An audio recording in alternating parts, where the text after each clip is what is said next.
So next, I want to invite up to the stage Quincy Davis. Quincy is a guidance counselor at Eastview High School in Apple Valley. He got his master's in education and counseling in South Dakota. He's originally from Colorado Springs. We're really glad to have you here tonight. So Quincy, thank you, and welcome to the Transform Ideas stage. Join me in welcoming him.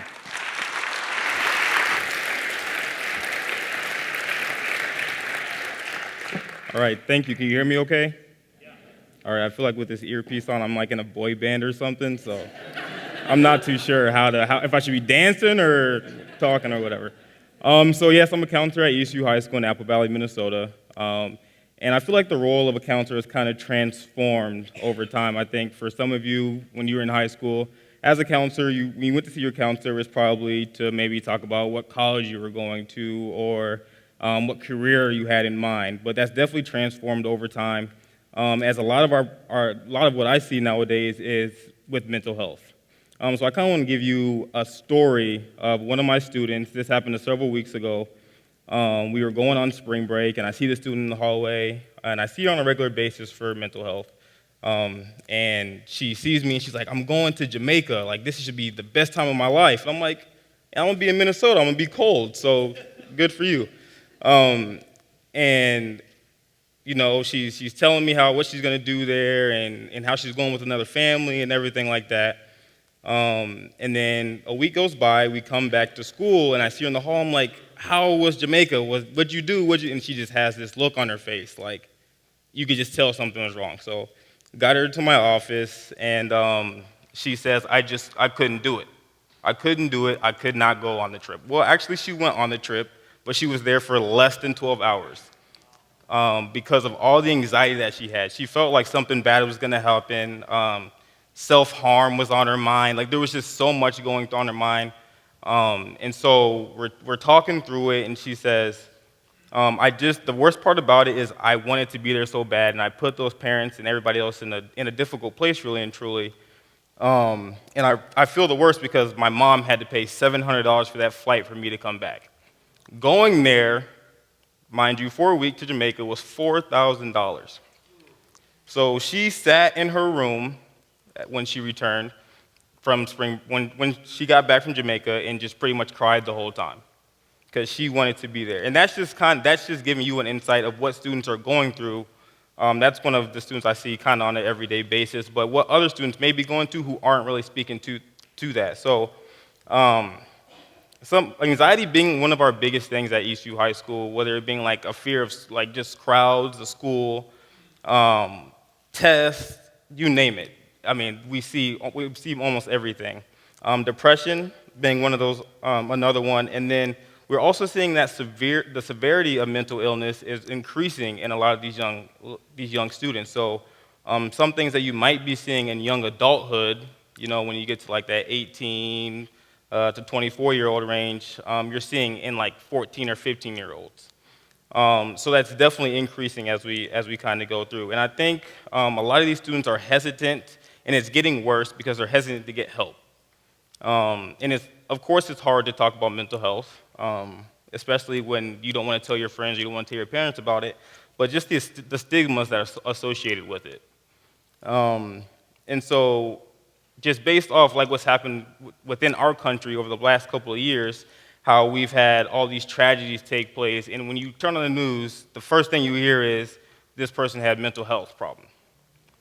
You know, and that right there, a student sees that and they're like, okay, so I can't really talk about mental health because I'm going to be associated with somebody who may have shot up a school or just something really major like that. And so students struggle to just tell other people how they're feeling. They feel alone, they feel isolated. And it's hard to tell their friends because their friends they're gonna associate that stigma with them.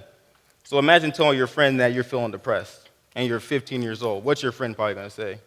"You'll be all right, brush it off, you're good. That test was easy, you'll pass."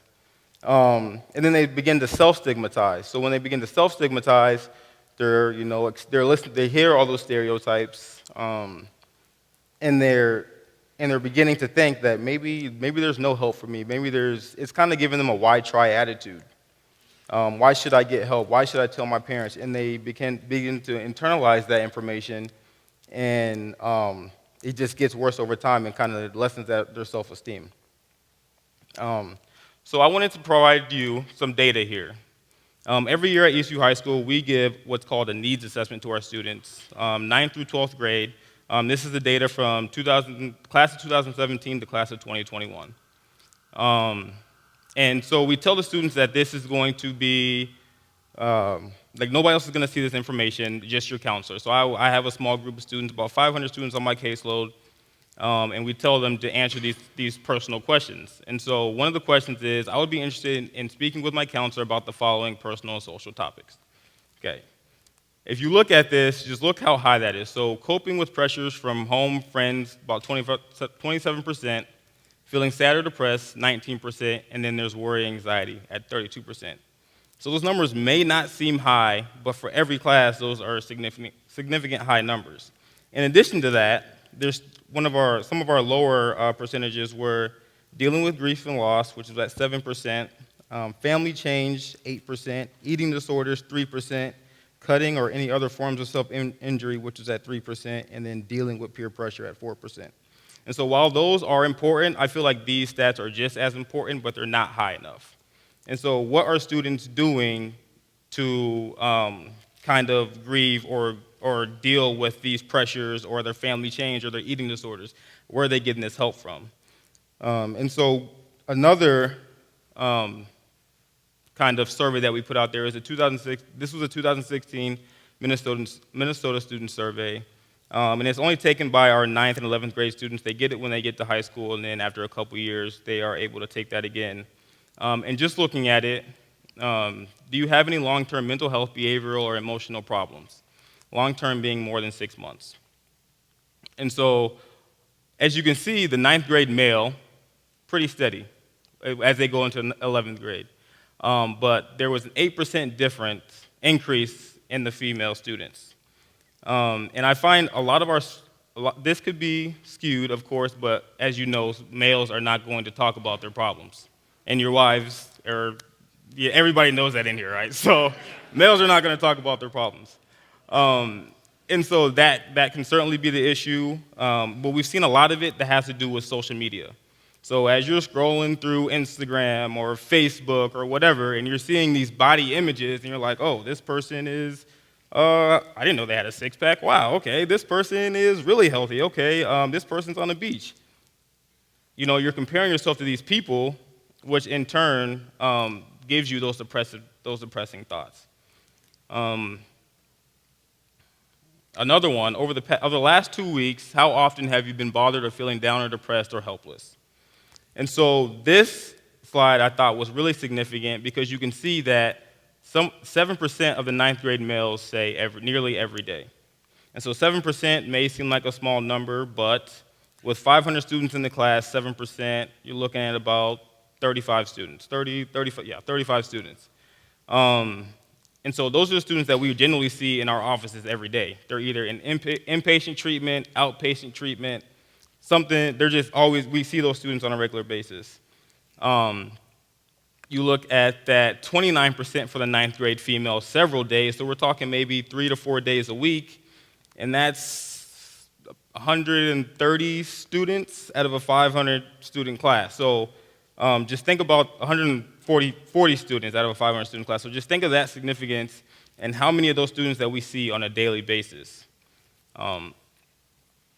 And then this is the last one I'm going to show you. So during the last 12 months, how many times did you do something to purposely hurt or injure yourself without wanting to die, such as cutting, burning, or bruising yourself on purpose?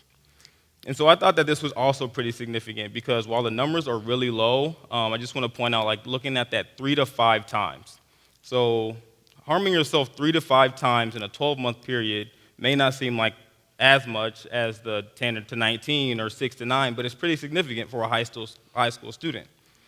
And so how are we helping these students? What are we doing to provide? What can we do to best support these students? And I want to begin by just showing, like, ways to support. I think that overall, I think it begins at home. Okay, so not necessarily telling you how to parent your kids or what to do for students, because I don't even have kids of my own, but teaching coping strategies, teaching students how to conversate with one another, just how to have a conversation in general. Because you see a lot of kids in the hallway, they're just walking around on their phones, not talking to anybody, and there's that interaction, that one-to-one interaction with other people just isn't there anymore. Advocating for themselves. So how are they advocating for themselves in the classroom? We can't expect for parents to always be those people who reach out to the teacher to ask for a homework assignment or ask for extra time on a test. Teachers don't always know what's going on at home. And so for a student to be able to bravely get up and ask for extra time or ask for that help, though I know that it's often difficult, that it definitely will help them in the future. And then as parents, just being a source of communication. And so just being that communication for students to be able to talk to about it, feel safe in talking about what they want to do. For example, I have a student who was a senior, and she's come to me. She has been dealing with mental health struggles for quite a while now. She just turned 18, and she wants to see a therapist.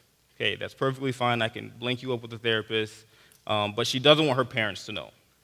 So that's an issue, because they're going to eventually have to know, because it will have to be on their insurance. And she doesn't feel safe in talking with her parents about what's going on with her, because she thinks that they're going to view her in a negative way, or they may worry about her going to college or something like that. And so a lot of times it's hard for students to just be able to talk about that thing. And then as parents, agree to mental health if your student comes to you or your child comes to you. Okay, because that can also be a battle. We can only do so much to provide that mental health support without parental consent. So that's something else to keep in mind. And one of the biggest things that I think is just being aware of the messages that we are sending students.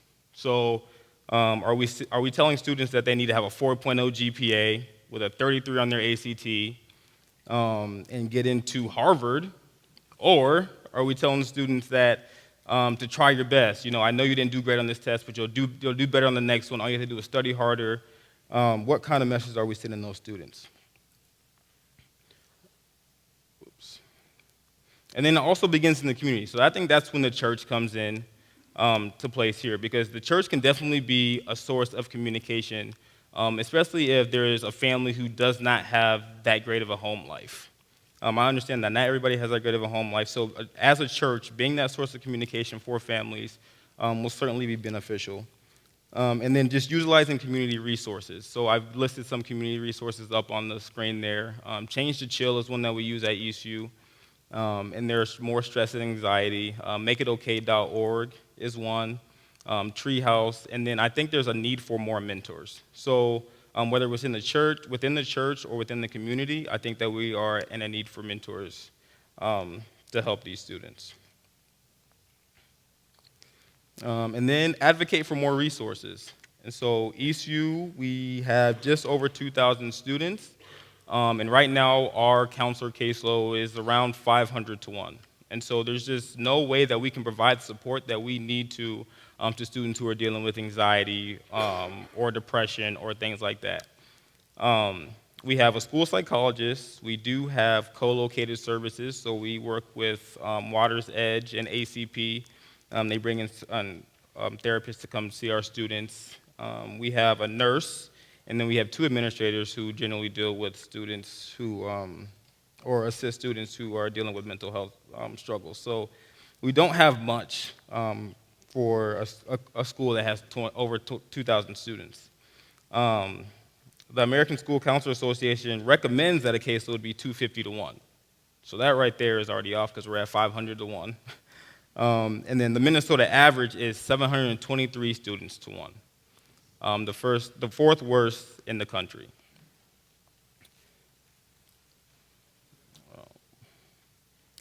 And so, just some of these powerful points, just to kind of wrap it up here.